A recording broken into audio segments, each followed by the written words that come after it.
Paulo Avellino pasimpleng ginawa ito sa Kalimudan Festival para kay Kim Chiu.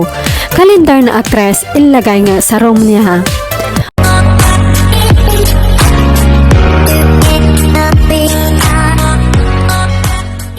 Paulo Avellino pasimpleng ginawa ito sa Kalimudan Festival para kay Kim Chiu.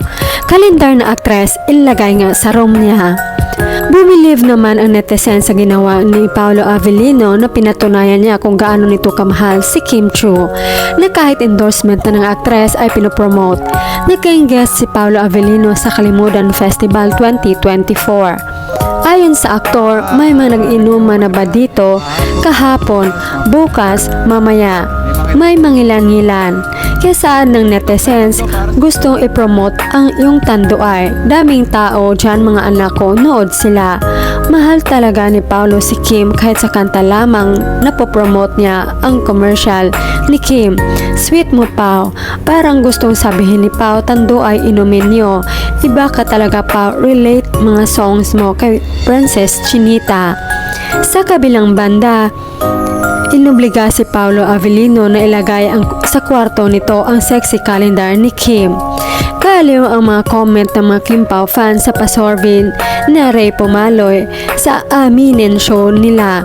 Mapapanood Lunes hanggang Biyernes sa DWAR 1494. Pati na sa Abante Radio, marami pang iba. Kasi nga sa show ay tinakay nila ang kasiksihan ni Kim Chiu bilang calendar girl ng isang alak.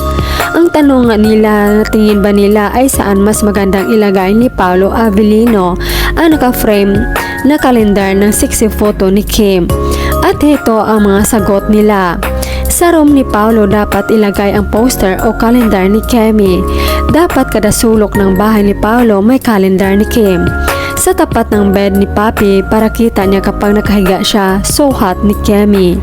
Sa may ulunan dapat o kaya sa paanan para laging kita. Basta sa kwarto niya kahit saan okay na. Sa room ni Paulo para maganda. Hi sa inyo, Ma'am Dodong, lagi akong nakikinig sa inyo. Sa bedroom sa tapat ng kama at isa sa game room para lagi niyang makikita. Sa room kasi private yan eh. Sa kwarto ni Paulo sa kisame dapat. Sa ceiling para pag nakahiga siya at pagbangon niya makikita agad niya si Kim. Thank you so much, Sir Ray and Dondon, for always giving good words for my favorite Kim and her other half, Paulo Avellino. I do not like the others calendar girl, only Kim Chiu. I found her so sexy and beautiful and not malaswa. Anyway, panalo nga sa lahat ang kwarto ni Paulo na dapat paglagyan ng poster calendar ni Kim. Aliw lang kami na dapat sa kisame ilagay. Kaloka.